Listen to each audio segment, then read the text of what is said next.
இந்த காலத்துல 28 வயசு முடிஞ்சு போன எனக்கு சம வயசுள்ள மாப்பிள்ளை இவரு கொண்டு வந்துடுறாராமல்ல. அக்கா, நான் சஞ்சலத்தால துடிச்சுக்கிட்டு பேசுறேன். நீ சாமர்த்தியமா பேசி என் வாயை அடைக்க பாக்குற. நான் பேச தயாரா இல்ல. உன் காலில் விழுந்து கேட்டுக்கிறேன், இந்த கல்யாணம் வேண்டாக்கா. ஆமாமா, இந்த கல்யாணத்தை செய்துகிறத விட கடைசி வரையில நீ கன்னியாவே இருந்துட்டு போயிடு. அது சரி. என்ன தம்பி, அம்மா சொல்றது எவ்வளவோ உத்தமம். அப்படி வாங்க. சும்மா வள வளன்னு பேசி என்ன பிரயோஜனம்? வந்துடணும் இப்படி ஒரு முடிவுக்கு. ஆக நான் ஒருத்தி இந்த வீட்டை விட்டு போயிட்டா அடுப்புல பூனை குட்டி படுத்துக்கும். உங்க எல்லாரோடைய சௌகரியத்துக்காகவும் காலம் பூரா வேலைக்காரியாவே இருந்து கடைசி வரலும் உழைச்சுட்டு கண்ண முடியட்டும். அவ்வளவுதானே, செஞ்சுட்டா போச்சு. அக்கா, என்ன பேசுற நீ? நான் படிப்பை நிறுத்தி விட்டு வேலைக்கு போறேன்னு கெஞ்சி கேட்டப்பெல்லாம் படிடா படிடா நீ என் உயிரை எடுத்து படிக்க வச்சுட்டு இப்ப யாரு வேலை படிய போடுறது? படிக்க வச்சேன் எனக்காக, வேற யாருக்காக? உனக்கு பின்னால பிறந்திருக்கே ஊமை, அதோட சேர்ந்த 6 பொண்ணுகளையும் வர்றவன் கையில மானத்தோட புடிச்சு கொடுக்கணுமேங்கிறதுக்காகத்தாண்டா உன்னை படிக்க வச்சேன். அப்போ ஏக்கா, நீ என் கூட பிறக்கலையா? நான் உன்னை காப்பாத்த மாட்டேனா? அது வரைக்கும் கடவுள் எனக்கு ஆயுச கொடுத்து வைக்கணுமே. நீ என்னக்கா பேசுற? நீ என்ன சொல்ற? நிறுத்துற. நீ டாக்டருக்கு படிச்சு முடிச்ச உடனே உன் கையில பணத்தை கொண்டு வந்து கொடுத்துருவாங்களா? அதுக்கப்புறம் 3 வருஷம் பழகணும், உனக்கும் தொழில் புடிச்சு வரணும், பேரும் புகழும் ஏற்படணும். இவ்வளவும் நடந்ததுக்கு பிறகு இல்ல உன் கையில பணம் வந்து சேரணும். அப்படியே உன் கையில பணம் வந்து சேர்ந்ததுக்கு அப்புறம் நீ எங்களை காப்பாத்துவேன்னு என்னடா நிச்சயம்? அக்கா, தெரியும்டா. ஊர்ல எத்தனை அண்ணன் தம்பிங்க அக்கா தங்கச்சிங்களை காப்பாத்துறானுங்கன்னு நல்லா தெரிஞ்சுக்கிட்டு தான்டா பேசுறேன். அவனுக்கு வயசு வாலிபம் பொண்டாட்டி புள்ளன்னு வர்றப்போ பிறந்தவனுங்களை எத்தனை பேரு திரும்பி பாக்குறானுங்கன்னு புரிஞ்சுக்கிட்டு தான்டா பேசுறேன். அக்கா, அந்த மாதிரி அண்ணன் தம்பிங்க அநேகம் பேர் இருக்கலாம். ஆனா அவங்க கூட பிறந்த எத்தனை அக்கா தங்கச்சிங்க உன்ன மாதிரி தியாகமே உருவா பிறந்திருப்பாங்கன்னு எனக்கு தெரியாது. உன்னதான் எனக்கு தெரியும். உன் தியாகத்தை தான் நான் புரிஞ்சுக்கிட்டு இருக்கேன். உன் கூட பிறந்த எனக்கு அந்த தியாக புத்தி கொஞ்சமாவது இருக்கும்னு நீ நம்ப கூடாதா? தேவலியே, நீ கூட இப்ப தியாகம் பண்ண தயாராயிட்ட. நிச்சயமா? சத்தியமா? சத்தியமா சொல்ற. நான் உயிரோட இருந்தாலும் இல்லாட்டி போனாலும் உனக்கு பின்னால பிறந்திருக்கே அந்த ஊமை பொண்ணு, அதோட சேர்த்து 6 பெண்களுக்கும் கல்யாணம் செய்து முடிக்கிற வரை நீ கல்யாணம் செய்துக்கிறது இல்லன்னு எனக்கு சத்தியம் பண்ணி கொடுறா. கல்யாணம் பண்ணிக்கிறது இல்லைன்னு சத்தியம் பண்ண முடியாதுக்கா. என் தங்கச்சிகளுக்கு கல்யாணம் செய்து முடிக்கிற வரையில என் கல்யாணத்தை பத்தி நினைக்கிறது கூட இல்லைன்னு சத்தியம் பண்றா.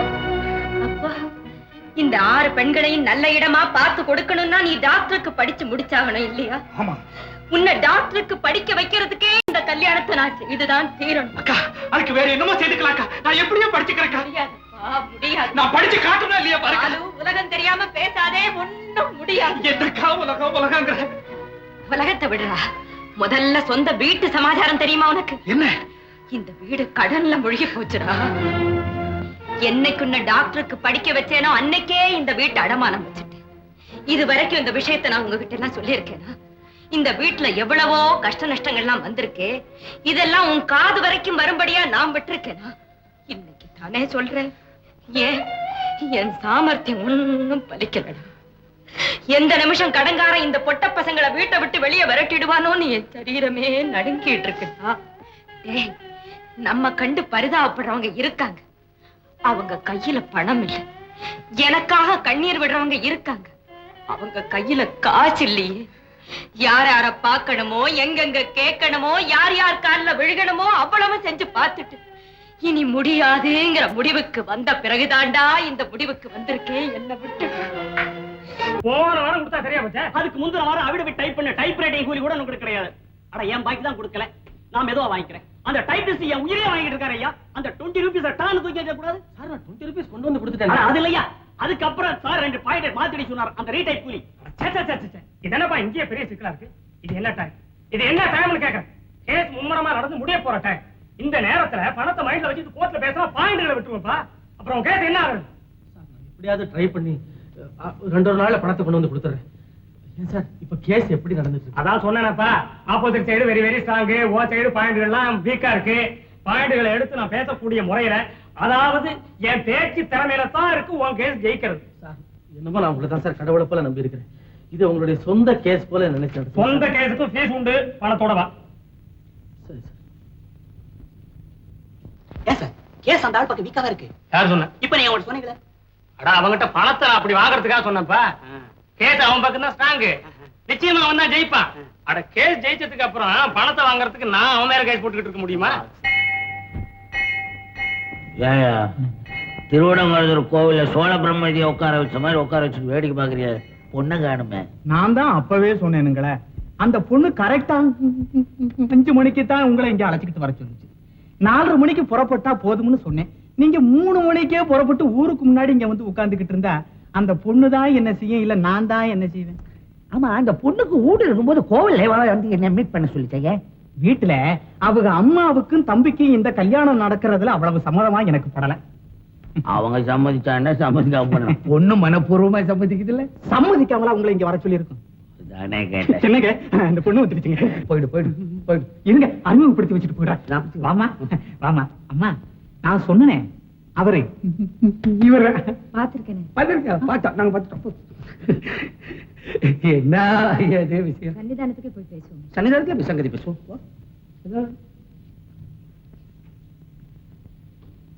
நம்ம பேச போறது பெரிய விஷயம். ஆமா, அதுக்கு யாராவது ஒரு சாட்சி வேணுமேன்னு நினைச்சேன். சாட்சிக்கு என்ன பெரிய பிட்டாதார், ராஜாக்கள், செட்டியார்கள் எல்லாம் இருக்காங்க. அவங்கள கூட விடுறேன். அவங்க எல்லாம் சாட்சி எத்தனை நாளைக்கு சரியா சொல்லுவாங்க என்னால நம்ப முடியல. நமக்கெல்லாம் மனசாட்சி இருக்கு. ஆமா, அந்த மனசாட்சிக்கு மதிப்பு கொடுக்கறவங்க எத்தனை பேர் இருக்காங்கன்னு கூட என்னால புரிஞ்சுக்க முடியல. என்ன மாதிரி 2 ஒருத்தர் இருக்காங்க, அவ்வளவுதான். அதனால எல்லாத்துக்கும் பொதுவா தெய்வ சாட்சியா பேசிட்டோம்னா பொறுப்பெல்லாம் அது கையில ஒப்படைச்சிட்டு நம்ம நிம்மதியா இருக்கலாம். நீ என்னமோ தெய்வம் எங்க இருக்குன்னு நினைக்கிறேன். நான் உன்னோட பக்தன். தெய்வம் தூண்ல இருப்பான், துரும்புல இருப்பான், ரோட்ல இருப்பான், எங்க இருப்பான். உன் இஷ்டப்படியா நம்ம கிட்டே பேசுவோம். என்ன பேசுவோம், என்ன டைம்ஸ்? என் தம்பியை டாக்டருக்கு படிக்க வைக்கணும். MBBS தானே? ஆமாங்க, இதுதான் கடைசி வருஷம். படிக்க வைக்கிறேன். அப்படி ஃபெயிலியர் ஆயிடுறான்னு வச்சுக்கோ, அப்படி இப்படி அட்ஜஸ்ட் பண்ணி படிக்க பாஸ் பண்ணி வச்சிடறேன். அதெல்லாம் ஒண்ணு வேண்டாங்க, அவன் ரொம்ப புத்திசாலி. நீங்க பண உதவி செஞ்சீங்கன்னா போதும், அவனா படிச்சு ஜெயிச்சிருவான். படிக்க வைக்கிறேன். அடுத்த டைம்ஸ் அவன் படிப்பு முடிச்சு சம்பாதிக்க தலை எடுக்கிற வரைக்கும் என் குடும்பத்தை நீங்க காப்பாத்தணும். இதுதான் என் மனசு ரொம்ப கவலைப்படுது. நம்ம உங்களோட பிரிக்கிறிய சேர வேணாம், நம்மோடு சொல்லணும். உன்னதான சொன்ன எனக்கு கவலையா இருக்குல்ல. தப்புதான். நம்ம குடும்பத்தை காப்பாத்தணும். நம்ம குடும்பத்துல காப்பாத்துற இந்த அம்பாள் சாட்சியா? ஏன் சாட்சியா? உன் சாட்சியா காப்பாத்துறேன். அப்ப நானும் இந்த அம்பாள் சாட்சியா உங்களை மனப்பூர்வமா கல்யாணம் செய்திருக்கேன்.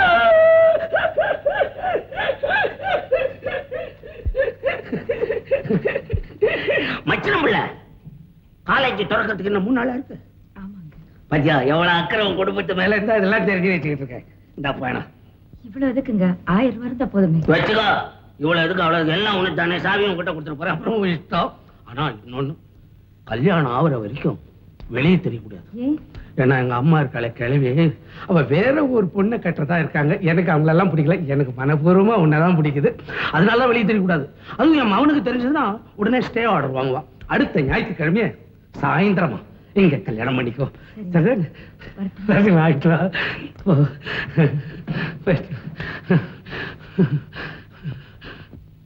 மீனாட்சி,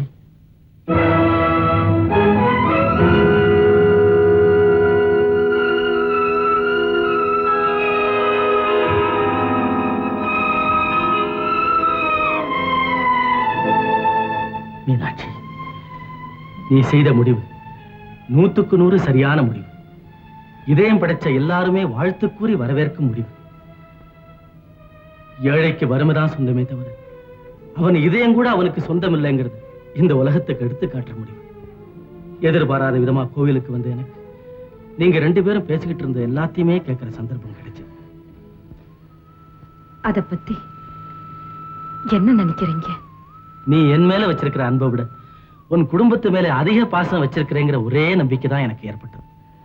சத்தியமா சொல்றேன் மீனாட்சி, நீ நானும் கல்யாணம் செய்துக்க முடியாதுங்கிற முடிவுக்கு நான் நேத்தே வந்துட்டேன்.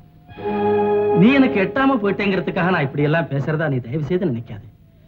உன்னை கல்யாணம் செய்துக்கிட்டு உன் தம்பியை படிக்க வச்சு உன் குடும்பத்தையும் பாதுகாக்கலான்னு எந்த சொத்தை எதிர்பார்த்து இருந்தேனோ அந்த சொத்து என் கைக்கு வந்து சேர்றது அவ்வளவு சுலபம் இல்லைங்கிற நிலைமையில கேஸ் விபரீதமா போயிட்டு இருக்கு. என் கட்சி ரொம்ப பலகீனமா இருக்குதுன்னு என் வக்கீலே சொல்றாரு. இந்த நிலைமையில நாம 2 பேரும் கல்யாணம் செய்துக்கிட்டா அது கருங்கல்ல கட்டிக்கிட்டு கடல்ல இறங்குற பயங்கரமா தான் முடியும். மீனாட்சி, உன் ஒருத்தியினுடைய தியாகம் உன் தம்பியினுடைய வாழ்வை மட்டுமல்ல, உன் கூட பிறந்த 6 பெண்களுடைய வாழ்வையும் பலமான இடத்துல அமைக்கும். உன் தியாகம் பலிதமாகணும்னு நான் மனப்பூர்வமா வாழ்த்துறேன். நான் வரேன். ஒண்ணு செய்வீங்களா?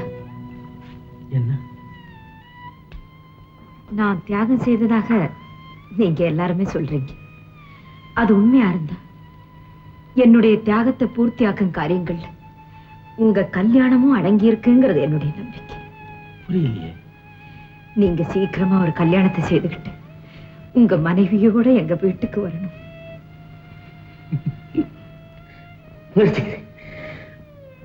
முயற்சி செய்யறேன் மீனாட்சி. வரேன்.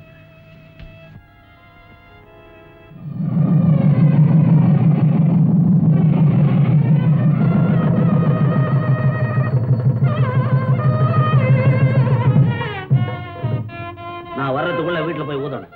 போ, ஊது.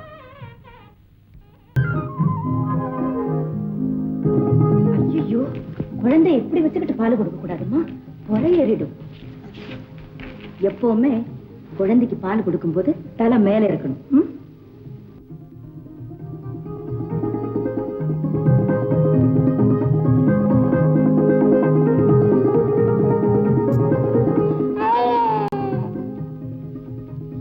தூங்க வச்சிரு.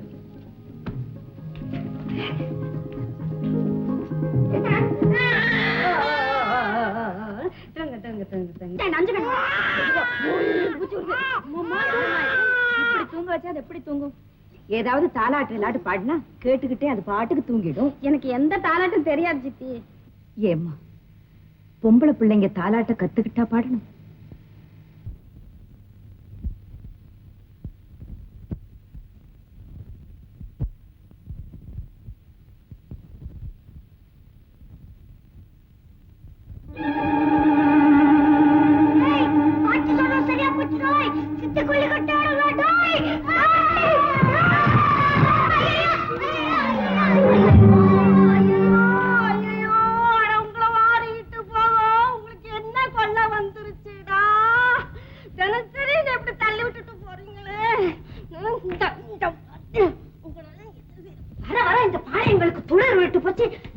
ஜென்மத்துக்கு நல்ல நினைப்பு இருக்கிற மாதிரி நல்லா இழுத்து விட்டு போய்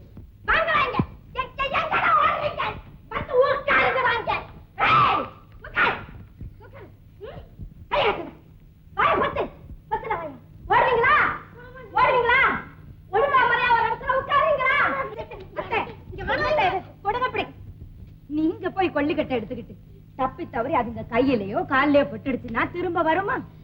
இங்க வாடி, நான் சுட்டுருவேன் நாடி. சும்மா அப்படியே பயமுறுத்துனேன்டி. அதுக்கு இதுதானா வழி? பயமுறுத்துறதுக்கு வேற எத்தனையோ வழி இருக்கத்தே.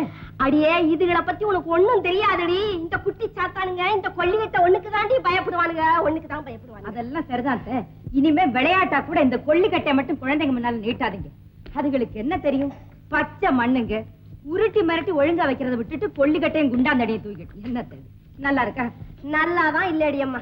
இனிமே உன் பாடு உன் பிள்ளைங்க பாடு. இனிமே உன் பிள்ளைங்க பக்கத்துல கூட நான் வரமாட்டேன். நான் போறேன்.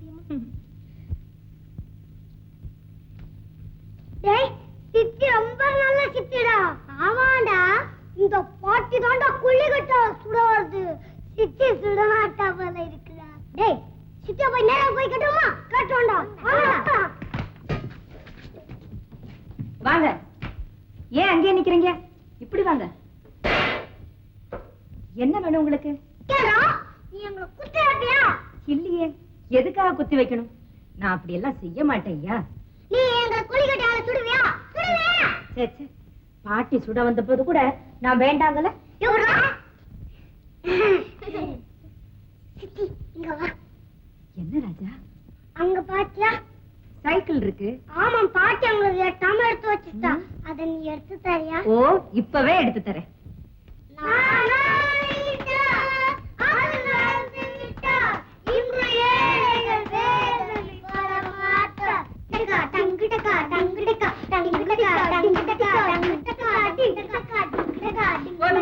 போதும். சைக்கிளை கொடுத்திருக்கேன். ஒருத்தருக்கு ஒருத்தர் சண்டை போட்டுக்காம வச்சுக்கிட்டு விளையாடணும்.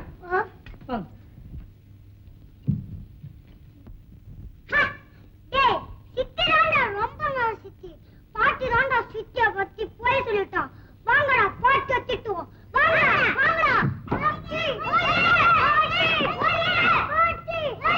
அட, நீங்க நல்லா இருக்க, என்ன ஏன்டா ஒழிய சொல்றீங்க? பாட்டி, சித்தி பூதம் குத்தி வைப்பா கொள்ளிக்கட்டியால சுடுவான்னு சொன்னீங்கல்ல, அது போய். சித்தி ரொம்ப நல்ல சித்தி. வீரம் பூதம் நீதான் குத்தி வைப்ப, நீதான் கொள்ளிக்கட்டியால சுடுவ. வாங்கடா போட்டா இப்போ. என்ன விட்டுருங்கடா, உங்க சித்தி ரொம்ப நல்லவடா. மாட்டி அடிக்கலாமா? தப்பு இல்ல. என்னம்மா என்னமாடி என்ன சமாச்சாரத்தை? அடி அம்மா, நீ வர்றதுக்கு முன்ன உன்னை பத்தி சிலது சொல்லிட்டேன் அம்மா. இது கேட்ட என்ன சொன்னீங்க? அப்பாம்மா, 2ஆம் தரமா வாக்கப்படுறவர்கள் கொஞ்சம் கொடுமையா இருப்பாருல்ல, அத மனசுல வச்சுக்கிட்டு சித்தி பொல்லாதவ குத்தி வைப்பா சுட்டு வைப்பான்னு சொன்னேன். இப்ப நீ வந்ததுக்கு அப்புறம் உன்னோட இதுகெல்லாம் பழகி உன் குணத்தை புரிஞ்சு போச்சு.